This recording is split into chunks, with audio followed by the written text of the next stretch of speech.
महाराष्ट्राच्या राजकारणात आणि अर्थव्यवस्थेत महत्वाचा मानला जाणारा राज्याचा अर्थसंकल्प 6 मार्च रोजी विधानसभेत सादर करण्यात आला. मुख्यमंत्री देवेंद्र फडणवीस यांनी अर्थसंकल्प सादर करताना अनेक मोठ्या आणि महत्वाकांक्षी घोषणा केल्या आहेत. शेतकरी, महिला, आरोग्य, पर्यटन आणि पायाभूत सुविधांवर विशेष भर देत राज्याच्या विकासाला गती देण्याचा सरकारचा प्रयत्न असल्याचे मुख्यमंत्री फडणवीस यांनी स्पष्ट केले. या अर्थसंकल्पात शेतकऱ्यांसाठी कर्जमाफीसह अनेक मोठ्या घोषणा जाहीर करण्यात आल्या. महाराष्ट्राच्या अर्थसंकल्प या अधिवेशनात मुख्यमंत्री देवेंद्र फडणवीस यांनी राज्याचा अर्थसंकल्प सादर करताना राज्यातील शेतकऱ्यांना मोठा दिलासा देत पुण्यश्लोक अहिल्यादेवी होळकर शेतकरी कर्जमाफी योजना जाहीर केली आहे. या योजनेअंतर्गत 30 सप्टेंबर 2025 पर्यंत थकीत असलेल्या पीक कर्जांवर 2 लाख रुपयांपर्यंत कर्जमाफी देण्यात येणार आहे. याशिवाय नियमित कर्जफेड करणाऱ्या शेतकऱ्यांना प्रोत्साहन देण्यासाठी 50,000 रुपयांचा प्रोत्साहन भत्ता देण्याचीही घोषणा करण्यात आली. तसेच मुख्यमंत्री बळीराजा योजना 2027 पर्यंत सुरू ठेवण्यात येणार असल्याचे सरकारने स्पष्ट केले आहे.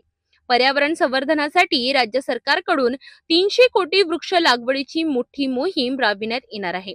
त्याचबरोबर मागेल त्याला सौर कृषी पंप या योजनेअंतर्गत राज्यात 6 लाखांहून अधिक सौर पंप बसविण्यात आले असून या योजनेची गिनीज बुक मध्ये नोंद झाल्याची माहितीही मुख्यमंत्री देवेंद्र फडणवीस यांनी दिली.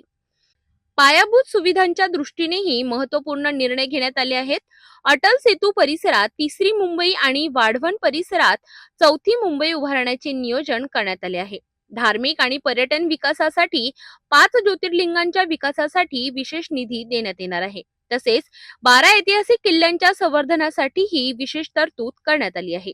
आरोग्य क्षेत्रात मोठी गुंतवणूक करत कर्करोग, मधुमेह आणि हृदयरोग यांचे लवकर निदान करण्यासाठी 4,500 कोटी रुपयांची योजना जाहीर करण्यात आली आहे. नागपूरमध्ये एम्स धर्तीवर महाराष्ट्र सार्वजनिक आरोग्य संस्था सुरू करण्यात येणार आहे. सातारा जिल्ह्यातील दरेगाव परिसरात निसर्गोपचार केंद्र उभारण्याची घोषणाही करण्यात आली आहे. कोकणच्या विकासासाठी पुढील 3 वर्षांसाठी सिंधुदुर्ग आणि रत्नागिरी जिल्ह्यासाठी सिंधुदुर्ग समृद्धी योजना 2.0 प्रस्तावित करण्यात आली आहे.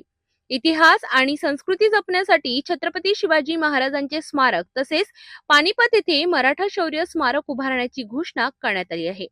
या अर्थसंकल्पात मुख्यमंत्री लाडकी बहीण योजना सुरूच राहणार असल्याचेही स्पष्ट करण्यात आले आहे. एकूणच शेतकरी, महिला, आरोग्य, पर्यावरण आणि पायाभूत विकासावर लक्ष केंद्रित करत मुख्यमंत्री देवेंद्र फडणवीस यांनी मोठ्या घोषणा या अर्थसंकल्पात केल्या आहे. आता या योजनांची प्रत्यक्ष अंमलबजावणी कशी होते याकडे राज्यभरातील नागरिकांचे लक्ष लागले आहे.